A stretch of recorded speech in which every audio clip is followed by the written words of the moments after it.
Bonjour, je suis Céline du blog Made by Célinette et je suis très contente de vous retrouver pour le 19e épisode de mon podcast créatif et ce sera un épisode consacré à la couture.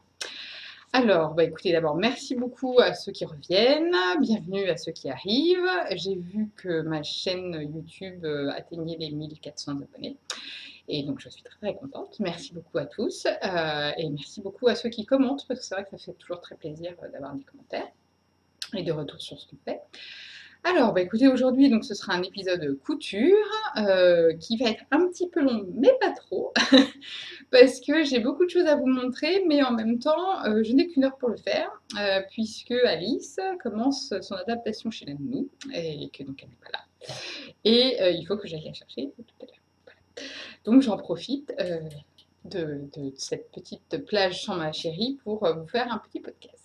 Donc, écoutez, on va commencer tout de suite par les projets terminés. J'ai 6 projets terminés, tout simplement parce que le mojo couture est revenu, donc c'était sympa. En fait, je reprends le boulot vendredi matin. Ouais. Toute petite semaine pour pas trop se traumatiser quand même. En fait, j'ai envie d'avoir des nouvelles pièces, tout simplement, dans ma garde-robe. Donc voilà, j'ai pas mal cousu ces derniers temps. J'ai un petit peu tricoté, mais finalement, j'ai plus cousu. Moi, c'est très cyclique, en fait. C'est beaucoup couture ou beaucoup tricot, mais rarement les deux en même temps, parce qu'il faut quand même garder du temps pour le reste. Donc là, en ce moment, c'est plutôt une phase couture. Donc j'ai 6 projets terminés et je vais vous les présenter en 2 parties en fait. Une partie pour ceux qui relèvent du Make 9 dont je vous ai parlé la dernière fois. Donc en fait la mini collection on va dire que je veux me faire pour le premier trimestre. Et puis ceux qui ne relèvent pas du Make 9 puisque évidemment c'est pas parce que je me suis défini 9 projets que j'aimerais bien faire que je m'interdis de coudre autour. Donc la première réalisation du Make 9 c'est la chemise liseron d'Atelier Scamite. Et là, vous la voyez de la bonne couleur. Moi, vous me voyez blanche, mais là, la chemise, vous la voyez de la bonne couleur, en fait. Je me suis déplacée dans mon salon. Vous voyez que ce n'est pas le même mur que d'habitude. Et donc, du coup, c'est la chemise liseron d'Atelier Scamite que j'ai réalisée dans un tencel bleu ciel de chez Little Fabrics, qui est à peu près comme ça. On va voir si je rapproche. Non, par contre, oui, c'est comme ça. Donc du coup un tencel, donc très fluide évidemment, c'est tout l'intérêt du tencel, qui s'effiloche un petit peu, mais normalement pour un tencel, donc il suffit de surjeter toutes ces pièces avant de coudre, et puis voilà, ça pose pas de problème. Et donc le modèle, c'est la chemise liseron de chez Atelier Scamite, et je vais vous montrer tout de suite le dessin technique si je l'ai.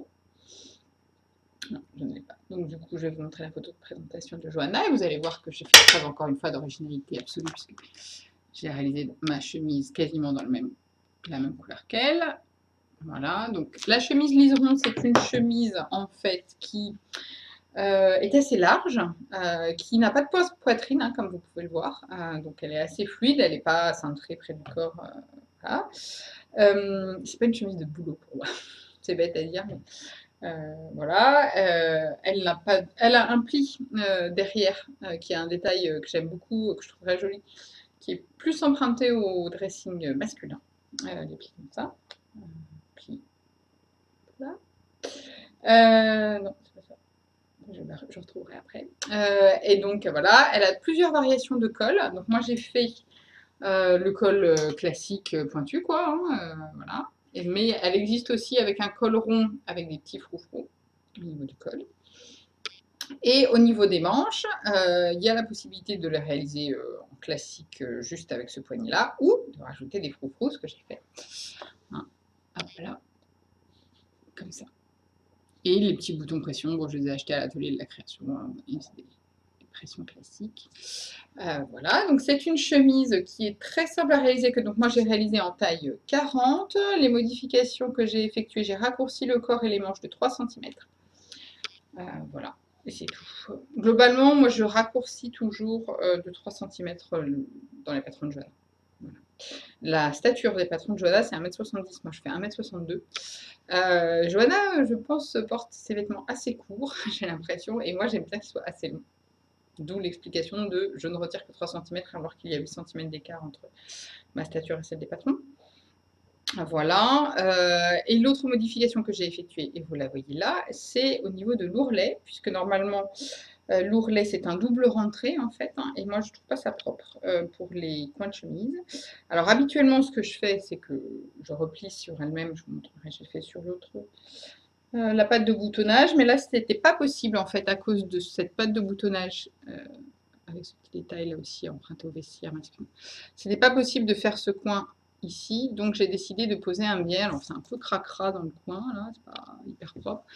Mais par contre, sur tout le reste du tour, bah, c'est assez propre. Toute modestie, c'est quand même assez propre. Voilà, donc j'ai pris un biais du commerce que j'ai acheté chez Motif Personnel, que moi j'aime bien leur biais parce qu'ils sont pas ultra cartonnés comme les biais qu'on trouve en mercerie.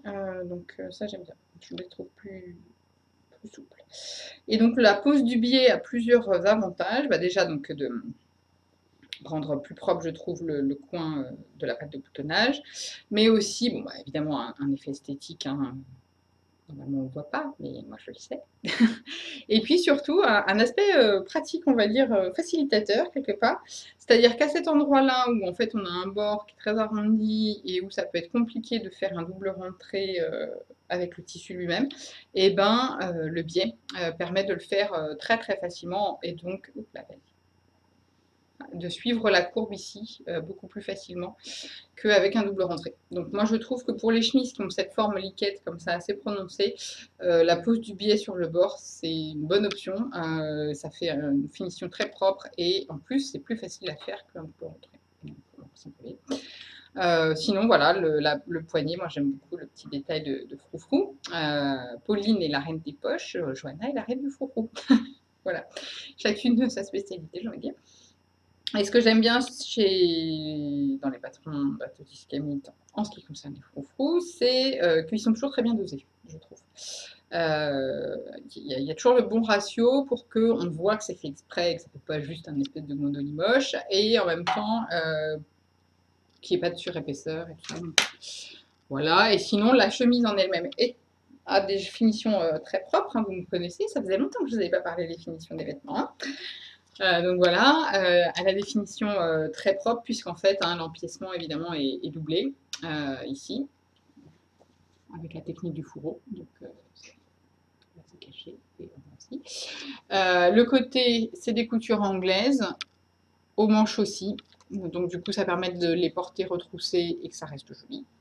Le seul endroit où en fait c'est un peu moins propre, enfin tout est relatif, hein, c'est là. Hein. Moi j'ai fini avec un surjet, ça reste très regardable. Voilà. Et donc c'est vraiment, il y a une attention portée aux finitions qui moi me plaît. Pareil, donc c'est une chemise large, mais pas sac à patate. C'est l'autre point, j'en reparlerai. Que j'aime bien chez les patrons d'atelier Scamit, c'est qu'ils sont larges, mais qui restent jolis. En fait, hein, ça fait pas sac à patate. Donc ça c'est plutôt pas mal. Excusez-moi. Voilà, donc je suis très contente de cette chemise. Je ne l'ai pas encore portée, mais ça ne saurait tarder. Ah oui, puis évidemment, bah, je l'ai fait comme d'habitude, hein, c'est-à-dire qu'au col et sur les poignées de manche, j'ai fini en point invisible. Johanna recommande de surpiquer, mais indique elle-même dans sa vidéo que c'est difficile d'avoir une jolie surpiqûre propre à l'intérieur et à l'extérieur. Bah, moi, je ne me pose pas la question. Je finis à la main. Voilà. C'est pas très long et c'est vraiment très joli. Donc voilà, donc en fait cette chemise donc, est une des pièces du Make9, donc j'en ai fait deux déjà, et j'en ai fait plus, c'est la deuxième. Et en fait elle vient remplacer ma Mélilo de Direndo, j'avais réalisé en tencelle aussi, et puis qui, alors déjà à force d'être portée, bah, évidemment le tissu s'est un petit peu abîmé, mais enfin rien de... J'en remets pas en cause la qualité du tissu, hein, c'est la vie du vêtement. Et puis surtout, j'avais un problème de carrure. En fait, les épaules de la Mélilo arrivent là, en fait. Hein, et je sais pas, c'est pas une forme qui me convient, en tout cas en chaîne et trame. J'aime beaucoup cette forme pull tricoté ou en jersey. Mais en chaîne et trame, c'est pas confortable. Donc du coup, j'ai fait une version pour la remplacer. Voilà. Ça, c'était la première pièce du McNabb. Hop. Alors. Je vais rapprocher ça. C'est le transat qui va servir de porte-vêtements. Ensuite, la deuxième pièce que j'ai réalisée dans le cadre du Make9, c'est... Qu'est-ce que je vais vous montrer en premier? Je vais vous montrer celle-là. C'est la M comme miroir. Alors là, vous vous dites, mais non, c'est pas ce qu'elle nous avait dit. Elle avait dit que ce serait une Raphaël. Et effectivement, c'était censé être une Raphaël que je réalisais dans ce tissu. Qui, je vous rappelle, est une viscose de chez Cousette. Alors là, pour vous montrer les couleurs, ça va être très très compliqué.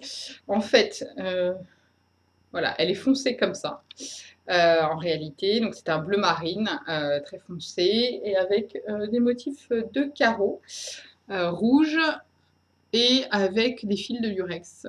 Voilà, vous voyez briller légèrement à la caméra. Et donc là, effectivement, la dernière fois, je vous ai dit que je voulais réaliser une Raphaël. Et même, je m'interrogeais, je m'interrogeais sur le modèle que j'allais réaliser pour raccorder le haut et le bas en mode psychopathe avancé, n'est-ce pas? Et alors, j'ai coupé, j'avais amidonné cette viscose extrêmement fluide. Pour le coup, j'avais amidonné, hein, c'est ce que je fais souvent sur ces tissus comme ça, surtout quand j'essaie de travailler sur les raccords, ça aide quand même, parce que le tissu ne fasse pas...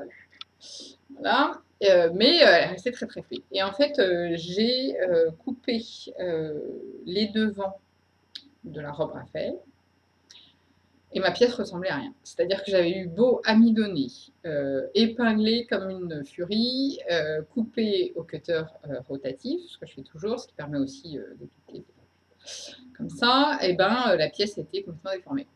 Voilà, donc là je me suis dit, oula, bah, on va partir sur un modèle beaucoup plus simple en termes de forme, parce que sinon je ne vais pas réussir à arriver à un modèle, enfin un rendu qui me plaise. Donc du coup, j'ai décidé de faire la M comme miroir en taille L. La dernière fois, je vous avais dit, j'avais fait la LL en flanelle cousette, et là j'ai fait la L. Et vous me direz, mais j'avais envisagé de faire la M. Et en fait, j'ai lu l'article de Alice du coussin du singe, qui est plus fine que moi, hein, clairement, et qui, elle, l'avait fait en L pour avoir un rendu un peu blouson. Et c'était le même rendu que je souhaitais. Donc, du coup, je l'ai fait en L. Voilà. Et en fait, au niveau du décolleté, ça va. Alors, du coup, donc c'est un modèle hein, très très simple. Hein, c'est même la hit miroir presque, puisque en fait, elle est rallongée en robe. Donc, j'ai suivi le tuto qui est sur le blog de M comme Marie, hein, qui consiste en fait à raccourcir la pièce du devant et à faire une jupe toute simple. Hein. Donc moi, en fait, la jupe, j'ai fait une laise hein, en tout. Une demi-laise devant, une demi-laise derrière. Voilà, les manches 3/4. Ça, j'ai pas changé par rapport au modèle. Et évidemment, tout le challenge, ça a été les raccords. Hein, parce que je vous en avais parlé la dernière fois, et je voulais absolument que ça soit bien raccordé, donc j'ai porté mon attention sur les raccords, et en particulier sur les raccords du devant, hein, évidemment, parce que c'est en plein milieu du décolleté, donc tant qu'à faire, si c'est raccordé, c'est mieux. Hein, donc vous voyez que on est pas mal, et j'ai essayé, et je pense que j'ai pas trop mal réussi, à raccorder à la fois comme ça et comme ça. Voilà, à l'horizontale et à la verticale, c'est-à-dire que le milieu du carreau arrive au milieu de vous. Comme ça permet d'avoir la même largeur de ce carreau-là qui est à cheval sur les deux et sur celui-là. Donc je vous renvoie à un de mes épisodes précédents où en fait, et puis il y a pléthore d'articles sur le sujet, hein, où je vais expliquer un peu comment je fais pour raccorder. Il n'y a rien de compliqué, c'est tout dans la coupe en fait. Il faut faire très attention à la coupe. Et j'ai essayé de raccorder aussi, oui, on voit un petit peu les manches, hein, ici, sur le côté. Voilà. Et évidemment les côtés hein, aussi. J'ai aussi raccordé les côtés. Donc voilà, donc j'en suis très contente. Je l'ai déjà porté au travail. Si, j'ai rajouté une ceinture aussi. Parce que pour avoir le côté blousant, en fait, j'ai rajouté une ceinture. Qui est tout simplement une laise et elle doit faire 3-4 cm de large, je pense. Quelque chose comme ça. Donc voilà, donc j'en suis contente, elle est agréable à porter. Voilà, j'ai posé des petits boutons qui en fait sont plus décoratifs qu'autre chose puisque la tête passe largement évidemment. Je l'ai déjà porté au travail quand je suis allée présenter là, tout blanc. Voilà. Très bizarre ces couleurs. Quand je suis allée présenter ma poupette à mes collègues. Voilà. Donc ça, c'est la deuxième réalisation. Donc en fait, au final, ça n'a pas été le modèle que je prévoyais, mais j'ai utilisé le tissu que je prévoyais. Donc bon, ça me va. Au final, le Make 9, j'ai quand même évidemment des patrons que j'ai en tête. Après, c'est presque plus d'utiliser des tissus que faire tel ou tel patron. Donc là, je suis contente, j'ai utilisé ce tissu. Donc ça, c'était la deuxième réalisation. Hop. La troisième réalisation, c'est pareil, c'est un changement de patron, mais utilisation d'un tissu. Donc, c'est ce crêpe blanc de chez Églantine et Zoé. Donc, je vous avais dit qu'il faut bien le laver plusieurs fois pour éviter qu'il ne rétrécisse après avoir été cousu. Et je vous avais dit que je voulais faire une idylle d'atelier Escamite. Et au final, j'ai fait une vertige d'atelier Escamite. Tout simplement puisque j'ai eu la possibilité de tester ce nouveau modèle qui fait partie de la nouvelle collection qui est canon, je dois dire. Et évidemment, comme j'ai eu la possibilité de le faire, j'étais ravie de tester ce nouveau modèle. Donc j'ai changé mon fusil d'épaule, ça reste Atelier Escamite, c'est juste pas le même modèle. Donc c'est un des nouveaux patrons de Johanna. Donc j'ai fait un 40 en haut que j'ai élargi en 42 au niveau des hanches. J'ai vraiment suivi le tableau des mesures et Johanna m'a confirmé que ce n'était pas la même base de patronage que les autres modèles. Donc regardez bien le tableau des mesures parce que c'est possible que vous ne fassiez pas la même taille dans ce modèle que dans les autres modèles d'Atelier Escamite. Moi j'ai élargi et c'est parfait. J'ai vraiment suivi le tableau des mesures pour faire ma réalisation et ça tombe parfaitement. Mais si j'avais fait que du 40 de haut en bas, je pense que ça aurait été un peu juste orange. Voilà. Et grande nouveauté dans les patrons d'Atelier Escamite, et j'étais hyper contente, il y a le tableau des mesures finies qui a été rajouté par Johanna. Et j'étais très contente parce que, comme vous le savez, c'est quelque chose que je trouvais qui manquait. Donc, je suis ravie que Johanna ait entendu ses retours et l'ait rajouté. Parce que vraiment, je trouve que typiquement pour ce modèle où je me suis posé la question de est-ce que de 40 de haut en bas ça allait, en consultant le tableau des mesures finies, j'ai pu voir que ça aurait été un peu juste pour moi. Ça, c'est vraiment pas mal. Donc, c'est une blouse avec une patte de boutonnage, alors qui peut être soit fausse, soit vraie. Donc, j'ai fait des vraies boutonnières avec j'ai les boutons, hein, donc elles sont fonctionnelles, ce sont des boutonnières fonctionnelles. J'ai posé des petits boutons blancs tout simples, voilà, que j'ai acheté chez l'atelier de la création. J'ai voulu des boutons tout simples, tout simplement parce que je ne voulais pas surcharger la blouse, qui a pour particularité un volant. Donc voilà, atelier Escamite Touch, on va dire. Donc le volant commence au niveau de l'empiècement, ici, et se poursuit dans le dos. Derrière, avec un petit virage ici. Et, voilà. Et donc du coup, encore une fois, je trouve que le volant est très très bien dosé. Alors là, j'ai repassé avant de tourner, hein, évidemment, mais je trouve que le volant est très bien dosé. Pour être honnête, moi, j'étais pas trop sûre de ce volant derrière. Là, je me suis dit, oula, moi, c'est pas trop mon style d'avoir des trucs à volant et tout. Voilà. Comment dire? La mode des volants, ça fait partie des choses où je trouve ça très joli sur les autres et sur moi, je suis pas toujours très sûre, quoi. Donc, je regarde parce que je trouve que c'est tout d'un coup très sombre. On va voir. Moi, sur moi, je suis pas toujours très sûre que je vais assumer le côté volant. Donc là, je me suis dit, bon, je la teste. Johanna me fait confiance, je la teste. Hein, donc voilà. Et en fait, j'aime beaucoup. Je trouve ça très sympa. Je trouve que le volant, il reste discret. Moi, je l'ai fait en blanc, donc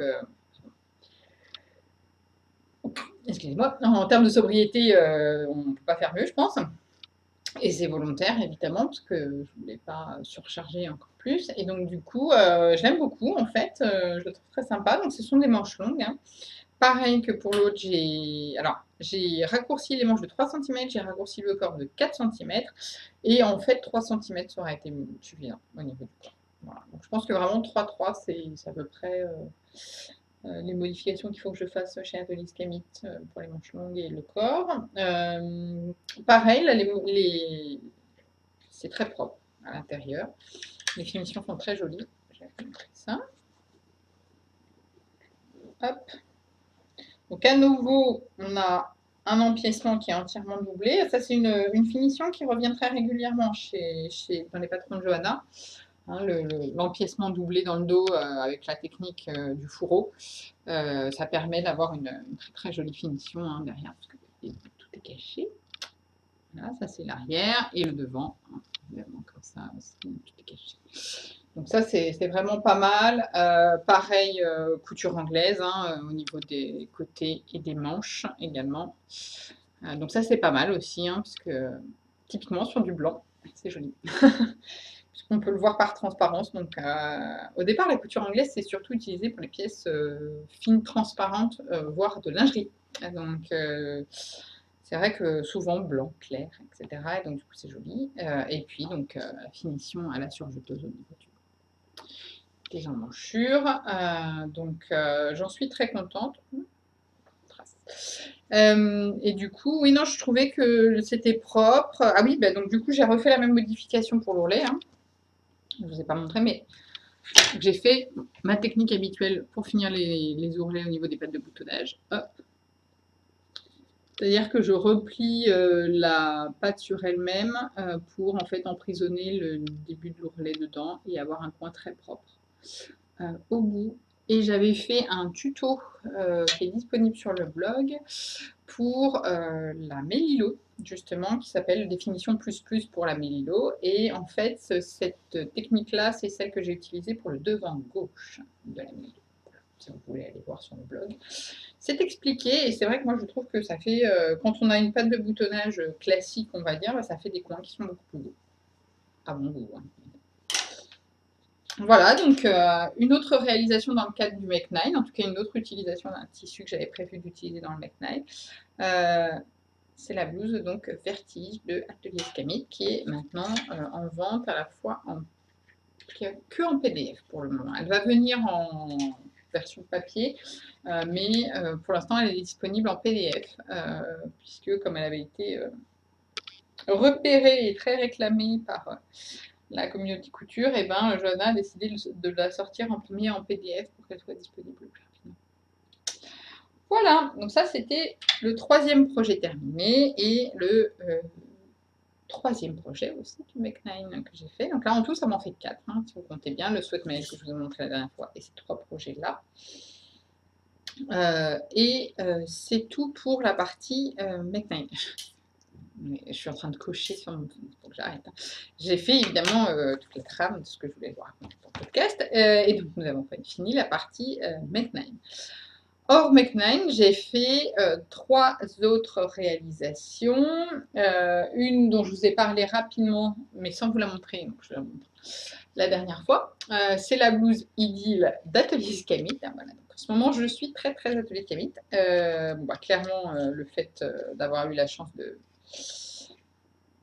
tester les patrons, ça a été la cerise sur le gâteau, puisque effectivement, en ce moment, je réalise beaucoup d'Atelier Scamit. En fait, j'aime bien, ça correspond bien à ce dont j'ai envie en ce moment, on va dire. C'est-à-dire que je cherche des pièces qui soient à la fois confortables, parce que je n'ai pas envie d'être engoncée, je suis tout le temps en train de me pencher pour attraper Alice, etc. Donc j'ai pas envie d'être serrée dans mes vêtements, j'ai pas envie de vêtements très moulants, on va dire, et en même temps, j'ai pas envie de ressembler à un sac à patates. Donc les patrons d'Atelier Scamit sont un bon compromis pour ça. Je trouve qu'il y a toujours une petite touche féminine qui est sympa. Voilà. Donc c'est des vêtements faciles à vivre et féminins, je trouve. Donc voilà.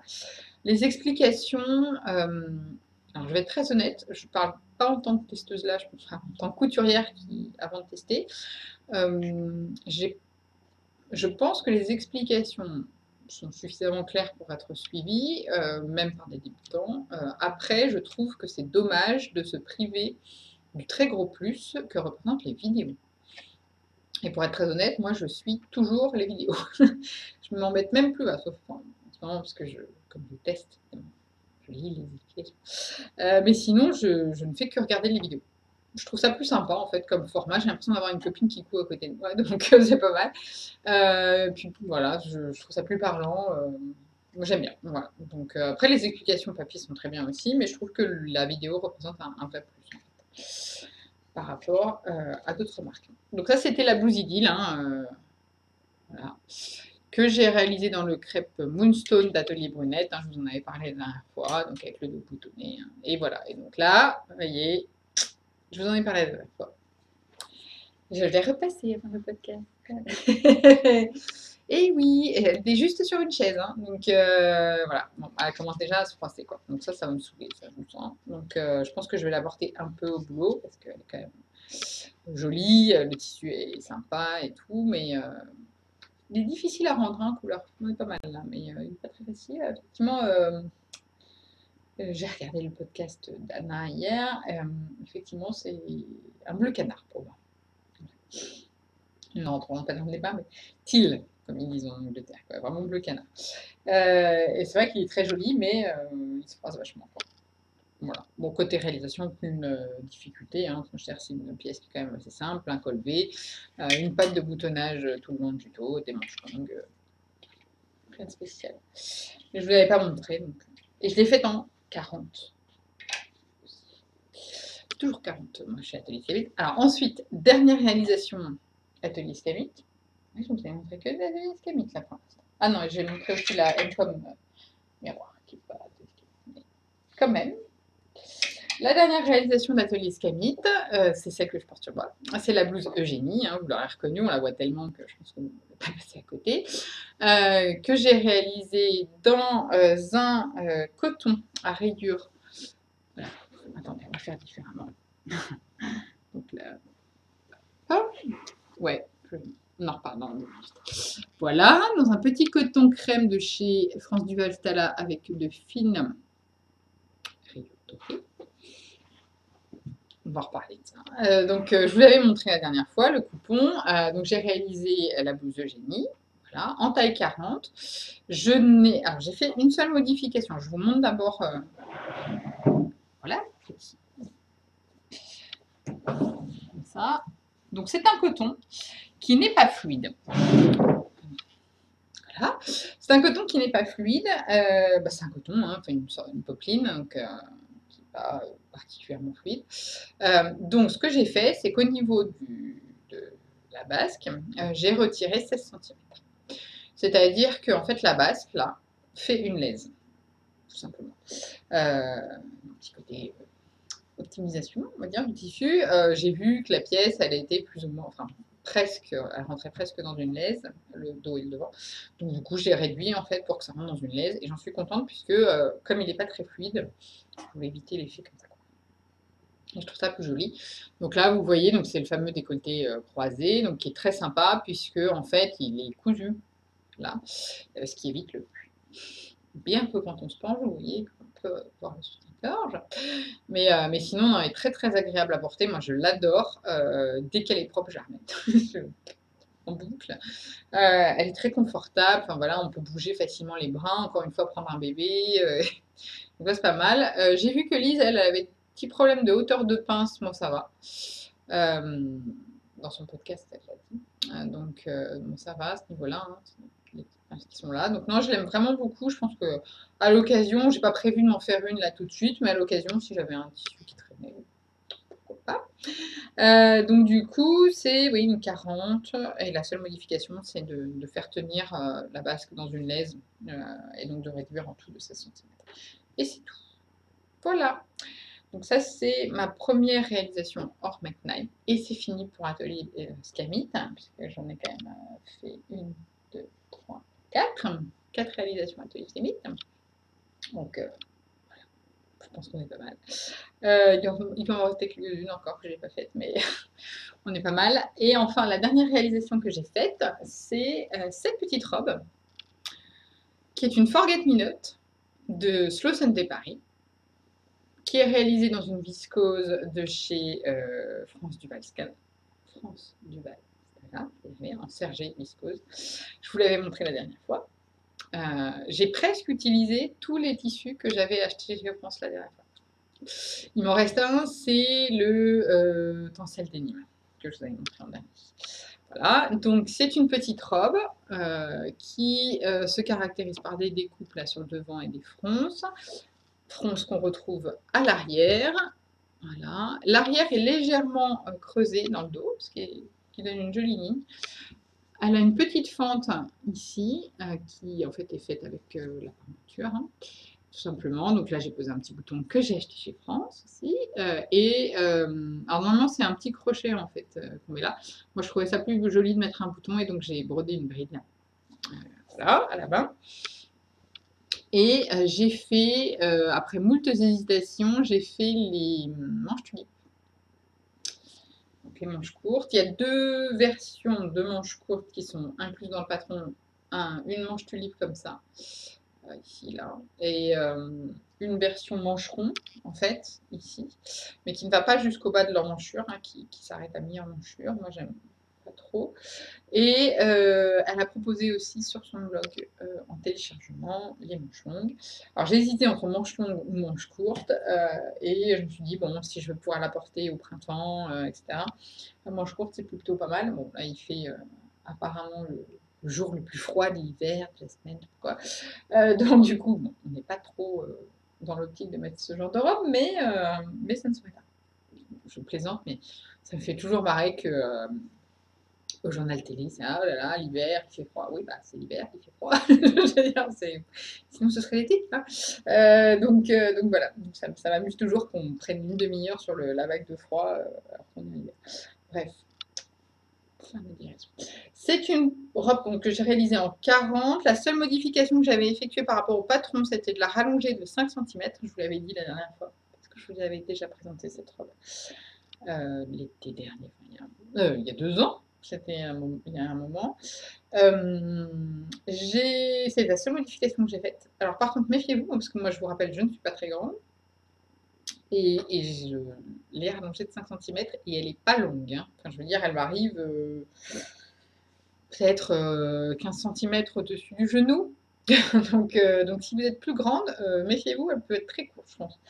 Voilà, elle a des jolies finitions avec une parmenture, une jolie encolure qui tombe très bien. Enfin, moi, j'ai pas modifié à ce niveau-là.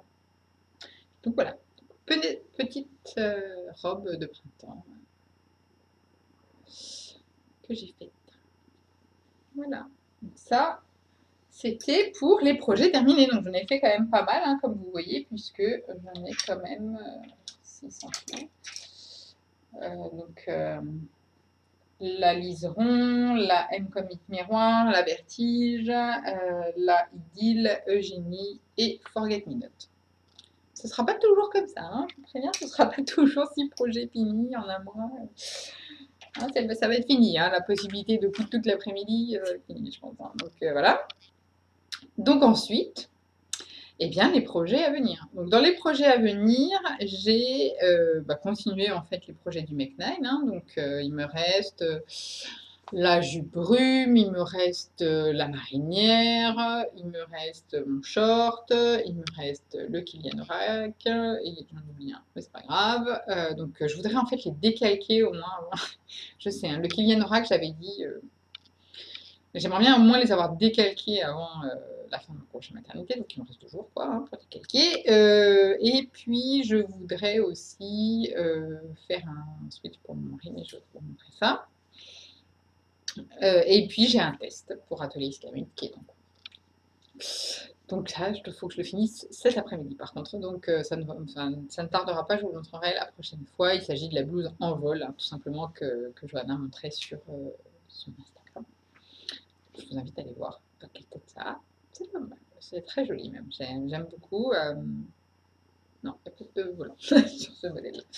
Donc ça, c'était pour les projets en cours à venir. Bon, je vous en reparlerai plus longuement, puisque c'est pas vraiment comme le tricot, je trouve, la couture. C'est difficile de montrer des projets en cours, en tricot, hein. En couture, pas. en tricot, heureusement qu'on peut les montrer parce que vu le temps que ça prend, voilà, sinon on n'aurait pas grand-chose à montrer. Alors, je vais vous parler de mes achats. Super son de la couleur. Ouh, ça change grand-chose. À part vous donner mal au cœur, ça va pas changer grand-chose. Pas très beau. Alors, je vais vous parler de mes achats. Alors, la dernière fois, je vous avais dit que... non, là, il faut que je fasse une pause parce que c'est d'allumer. Et me voici. Bon, je suis pas sûre que ça change grand-chose. J'ai essayé de bouger un peu les éclairages et tout. Bon, bah, c'est l'hiver aussi. Hein, la luminosité n'est pas terrible. Donc là, on en passe aux achats. La dernière fois, je vous avais dit que j'allais aller à vente à l'ISB. J'y suis allée. Et j'ai été très déçue, puisqu'en fait, il y avait beaucoup moins de tissus que je ne pensais. Tout simplement, il y a eu une razzia qu'on y arrive. Donc du coup, je n'ai acheté que un seul tissu qui en fait est un sergé de coton très fluide noir, donc, voilà, qui présente pas d'intérêt. Sinon, je l'aurais pas acheté, mais qui n'est pas exceptionnel. Donc du coup, je vous montre pas, je vous montrerai quand je le ferai. J'ai un doute là. Bon, bref. Je pense à ma copine Maureen qui est une folle de la conjugaison. Et sinon, bah, le dernier podcast, c'était avant l'AEF. Et là, vous vous dites, bon, AEF, là, c'est sur craquage. Eh bien, non. Je n'ai rien acheté à l'AEF. J'ai acheté ni tissu, ni patron, ni écheveau. C'est un truc de dingue. Voilà. J'avais un budget, j'ai rien trouvé. Voilà. J'étais plus en mode papoter avec les copines. En plus, le deuxième jour, j'y suis retournée, il y avait Alice. Donc, j'étais pas en mode chercher, tout ça. Donc, voilà, c'est pas non plus dramatique. Par contre, comment dire, bah, samedi, je suis allée chez France. Hein. Voilà. Bon, j'ai quand même sorti 6 coupons de mon stock, hein, on peut le dire, donc c'est quand même pas mal en termes de, vous savez, stash sous contrôle, on va dire, version tissu. Bon, bah, voilà, donc j'ai compensé, hein, je vais vous montrer ça. J'ai acheté tout ça. Non, j'ai pas acheté ça, ça c'est une pièce d'envol. Hop, j'ai acheté tout ça. Donc voilà, je vais vous montrer. Donc je suis allée chez France et j'ai acheté pas mal de tissus et j'ai des projets plus ou moins pour chaque. Alors, je vais vous les montrer. Alors d'abord j'ai acheté un. Oula, voilà. Donc là vous allez. Ouais, vous avez presque la bonne couleur. J'ai acheté un tissu. Donc moi je suis super en couleur aussi. J'ai acheté donc ce tissu qui est un plumetis indigo comme couleur. Voilà, qui est assez fin, mais et puis je vous disais que j'ai des projets pour tous en fait. Celui-là, je ne suis pas sûre. J'hésite entre faire une blouse en vol justement de l'atelier Iscamite, version manche longue, parce que là je suis à la version manche courte pour le test, ou un autre projet. Et je le trouve très très beau parce qu'en fait il est vraiment très lumineux. Non. Ouais, comme ça. Et vraiment, que ça soit sur du bleu marine ou du noir, je le trouve très lumineux, il est sobre en fait, avec ces petits plumetis, là je trouve ça pas mal. Donc ça, je ne sais pas trop. On verra. Plus, je suis sûre qu'il va y avoir plein de sorties là, de patrons pour le printemps, donc je suis sûre que je vais trouver à l'utiliser. Ensuite, j'ai acheté ce coton-là, qui est écru foncé, puisqu'en fait, il est vraiment... ouais, plus là, comme vous voyez là. Oui, c'est bien là. Donc, il est vraiment écru un petit peu, foncé, et en fait, donc, il a des petites broderies moutarde dessus. Et donc, du coup, je pensais faire une M comme hit miroir, donc le top, mais version top avec une basque, mais j'ai un doute parce que en fait, il n'est pas fluide. Je vais vous montrer. Il est assez raide et donc du coup, j'ai peur que la basque ça rentre pas. Il est pas très fluide. Donc j'ai vraiment peur là. Je pense que quand on fronce, je le sens pas. Voilà, tout simplement. Donc du coup, je me tâte à faire une blouse vertige, pas vertige, pardon, une blouse idylle, comme celle que je vous ai montrée tout à l'heure. Je pense que le côté un peu plus droit là, plus simple, lui irait mieux. Je pense que je vais faire ça. Bon, en plus, il est un peu transparent, donc je vais voir. Je vais voir ce que je vais faire. Je ne suis pas trop sûre, j'ai un peu craqué sur ce tissu. Mais je ne suis pas trop sûre de ce que je vais faire avec. Ou alors je l'utilise en doublure. Peut-être en doublure, il peut être joli. Vous allez voir pourquoi. Parce que j'ai acheté un tissu pour me faire un manteau. Donc ça, celui-là, je ne sais pas trop. Peut-être effectivement, il va partir en doublure, c'est possible. Surtout que j'aurai assez pour, à mon avis, pour faire le corps de la doublure dedans. Et les manches, de toute façon, j'utiliserai un tissu qui glisse, anti-statique. Donc c'est pas... Ouais, peut-être que, comme j'ai un doute là, peut-être qu'il va partir en doublure. Voilà. Ensuite, j'ai acheté deux tissus sweat. Alors là, ouais, bah, vous voyez de la bonne couleur là. C'est pas mal hein, ici, hein. Bon, ça fait des couleurs un peu bizarres au niveau du visage, mais au niveau des yeux, c'est pas mal. Donc c'est un sweat qui est bleu, je vous rapproche un peu, bleu chiné en fait, et qui est d'une douceur. C'est un truc. On a envie de le jeter sur un lit, puis se mettre dedans. Voilà, il est d'une douceur de dingue, c'est-à-dire qu'à l'intérieur, il est doudou là, mais alors même l'extérieur, il est doux, c'est un truc de fou quoi. Donc c'est pour monsieur. Je vous avais dit la dernière fois qu'il avait tellement aimé mon sweat Maël qu'il voulait que je lui en fasse un. Donc du coup, quand on est allé chez France, il est venu avec moi chez France, avec Alice, samedi, et il a choisi le tissu qu'il voulait. Il est tout, il est un truc de ouf. Donc je suis assez jalouse. Je pense que peut-être je vais en acheter un pour moi aussi. Hein. Enfin, vous allez voir que je ne me suis pas oubliée, hein, parce que j'en ai déjà deux là, puis j'en ai d'autres là. Donc là, je vais faire un sweat à mon chéri dedans. Je pense que je vais utiliser un modèle de la Maison Victor, tout simple, raglan. Voilà. Et j'aimerais bien. Il faut que j'essaie de le laver en fait, parce que j'aimerais bien le faire assez vite.